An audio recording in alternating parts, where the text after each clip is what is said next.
Hello everyone, and welcome to Storytime with Billy.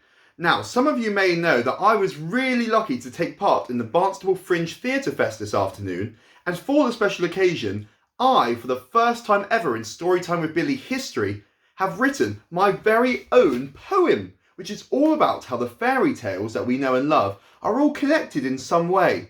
Now, I haven't got a name for my poem yet, so maybe you might have some suggestions to help me out. But I'd love to share the poem with you in case you weren't able to see Fringe earlier. And do let me know what you think. And if you really enjoyed it, do share it around. So this is my currently unnamed poem all about the amazing intertwining world of fairy tales. So sit back, relax, and I hope you enjoy. We all know many fairy tales. We've heard and seen them lots.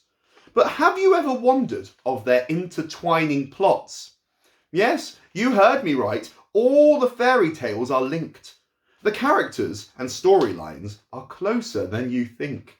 So sit back, relax, and hear me out as I explain in greater detail about the close connections of your best loved fairy tales.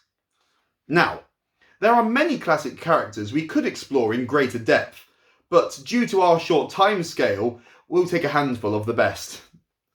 Take, for example, the humble wolf. You might know him as Big Bad.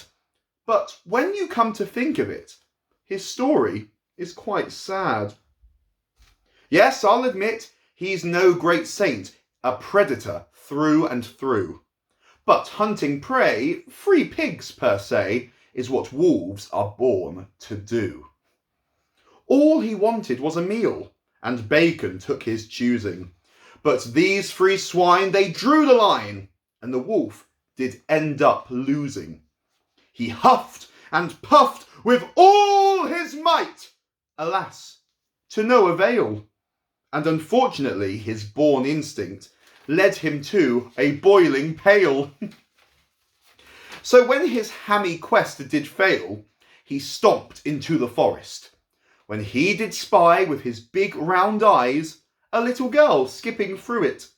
Now, as I've said already, a wolf's instincts are to munch, and feeling starved, his claws he carved to make this girl his lunch. Through cunning wit and nasty lies, he led the girl astray, and decided that he'd rather have a gran for lunch that day. You may begin to wonder why I said his tale is sad, when all his choices up to now have been inevitably bad. But whilst our lupine friend was strong, and he had a cunning plan, he hadn't quite depended on the fierceness of man. Us humans can be dangerous, we cause animals such strife, but if the wolf hadn't been so gluttonous, he may still have his life. Do you think that it was fair that despite his many quibbles, that the poor wolf's life was taken for one too many nibbles? The executor, you may recall, why, a huntsman in the woods, who was more than keen to hunt a beast who was rightly up to no good. Now, I did say that the stories would find a way together, so listen on and I shall tell you something very clever. Now, the huntsman that we just discussed, who saved Little Red and Grandma, was also linked to royalty, Snow White and her stepmother. Yes, he'd friends in higher places and a job that paid quite well. But the hunter hadn't counted on executing princesses as well. Now, wolves and beasts are A-OK. He had no qualms or woes. But getting rid of princesses was a great, big, fat no! He had little choice to argue, as his own life was tabooed. He had to kill the princess to maintain the queen's good mood.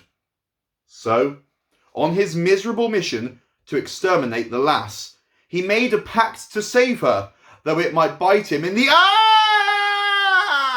The wicked queen did screech when the hunter failed his quest, so she sent him to be silenced for not doing his best. So, what's the moral here, as the wolf and hunter perished? Were they both as bad as one another, or should their memories be cherished? We can all make mistakes in life as we try to save our backs, Though our intentions may be good, it's common sense we sometimes lack. Anywho, and anyhow, I hope you spotted a connection between some classic stories which we hold in great affection.